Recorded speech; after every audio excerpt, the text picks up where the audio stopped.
नमस्कार दोस्तों, मेरा नाम रितेश श्रीवास्तव और आप सभी का युवा होकर मैं स्वागत करता हूं। दोस्तों, आज का टॉपिक शुरू करने से पहले मैं आपको बता दूं कि बिहार में नीतीश सरकार ने 8 जून तक लॉकडाउन बढ़ा दिया है। लेकिन इस लॉकडाउन में आपको बहुत सारी छूट भी मिलेंगी, जिसमें आप अपने व्यवसाय को भी चला सकते हैं। दुकानें खुलेंगी और इवन रूल पर, और उनका कुछ टाइम समय निर्धारित किया गया है, उस टाइम के अनुसार खोला जाएगा। अब दोस्तों, हम आज अपने टॉपिक पे बात करते हैं और आज हमारा टॉपिक है पेट्रोल और डीजल के दामों में बढ़ोतरी। दोस्तों, 5 राज्यों में चुनाव जब से खत्म हुआ है तब से फिर से वो सिलसिला बढ़ने लगा है। किसका सिलसिला? पेट्रोल और डीजल में बढ़ते हुए दामों का सिलसिला फिर से शुरू हो चुका है। जब तक चुनाव थे उससे पहले कुछ पल के लिए रुका हुआ था, रेट बढ़ नहीं रहा था, लेकिन चुनाव खत्म होने के बाद ये फिर से बढ़ने लगा। हालांकि सरकार कहती है कि हमारा दोष नहीं है, ग्लोबल मार्केट में क्रूड ऑयल के ऊपर डिपेंड करता है उसका दाम क्या चल रहा है क्या नहीं चल रहा है। सरकार जैसे ये कहती है कि हमारे हाथ में नहीं है, हम नहीं कर सकते, ये क्रूड ऑयल के दाम पे निर्धारित करता है। एक छोटा सा इतिहास में आपको बता दूं कि पहले ऐसा नहीं था। पहले सरकार ही तय करती थी कि पेट्रोल और डीजल के दाम क्या होंगे, लेकिन जब सरकार तय करती थी उस पे सरकार को कुछ प्रेशर होने लगता था। प्रेशर क्या होता था? लोग कहते थे कि भाई इतना दाम नहीं होना चाहिए, रेट कम होना चाहिए, टैक्स कम लगना चाहिए। बहुत सारे प्रेशर हुआ करते थे उस वक्त सरकार पर। और इसी कारण 2010 में मनमोहन सरकार ने पेट्रोल को डीरेगुलेट कर दिया, और उसके बाद 2014 में नरेंद्र मोदी सरकार ने डीजल को डीरेगुलेट कर दिया। अब ये क्या हो गया? ग्लोबल मार्केट से रेगुलेट होने लगे। उसके बाद नरेंद्र मोदी की सरकार ने 16 जून 2017 को एक और स्कीम लाया, और उस स्कीम में कहा गया अब हम पर डे रेट निर्धारित करेंगे। रेट का बढ़ना या घटना वो पर डे होगा। जिस तरह से पर डे ग्लोबल मार्केट में क्रूड ऑयल के दाम बढ़ेंगे, वैसे ही पर डे यहां भी होगा।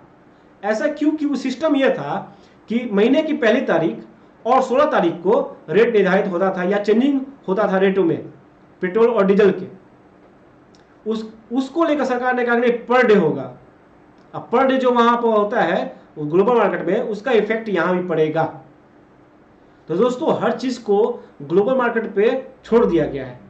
अब सोचिए कि एक तरफ महामारी के कारण लोगों के आय घट चुके हैं, रोजगार खत्म हो चुके हैं, उसके बावजूद जब पेट्रोल और डीजल की कीमत बढ़ रहे हैं तो उन कीमतों से लोगों की जेब तो जल रहे हैं दोस्तों, लोगों के दिल भी जल रहे हैं, लेकिन फिर भी लोग खामोश है। शायद राष्ट्र हित में खामोशी बर्दाश्त करना सबने सीख लिया है, इसलिए शायद खामोश होंगे। लेकिन एक बात बता दूं कि जैसे सरकार कहती है कि ये ग्लोबल मार्केट पर डिपेंड करता है, तो यहां पे एक सवाल आपका सोचना और पूछना जायज है, और आपका सवाल पूछना बनता भी है। वो सवाल ये है कि ग्लोबल मार्केट में जब रेट बढ़ रहा है तो आप बोले कि रेट बढ़ेगा, लेकिन जब ग्लोबल मार्केट में रेट क्रूड आगे कम थे तब भी उसमें आम उपभोक्ताओं को लाभ नहीं मिला। क्यों? इसका जवाब दोस्तों यह है कि जब ग्लोबल मार्केट में रेट कम थे तब भी आम उपभोक्ताओं को फायदा नहीं मिला। वो इसलिए क्योंकि उस वक्त सरकार ने उत्पाद शुल्क लगाकर सारा मुनाफा अपने जेब में रख लिया। तो इसलिए कहा जाता है कि सरकार कहती है कि ये जो रेट है वो ग्लोबल मार्केट पे डिपेंड करता है, लेकिन हकीकत ये है कि अभी भी रेट सरकार ही रेगुलेट करती है। रेगुलेट करने का उनका हथियार उनका उत्पाद शुल्क है। अब इतनी महामारी के दौरान भी जब लोग घरों में बैठे हैं, रोजगार छोड़ के, धंधा छोड़ के, आमदनी छोड़कर, उसके बावजूद पेट्रोल के दाम बढ़ रहे हैं, और उन पेट्रोलों के डीजलों के दामों पे लगाम लगाने के लिए जो एकमात्र उपाय है, सरकार उत्पाद शुल्क को कम करे। लेकिन न सरकार, केंद्र सरकार न राज्य सरकार, दोनों ही सरकार उत्पाद शुल्क को कम करने का मन या विचार नहीं बना रहे हैं। दोस्तों, पेट्रोल और डीजल पे केंद्र और राज्य सरकार दोनों के कर का हिस्सा होता है।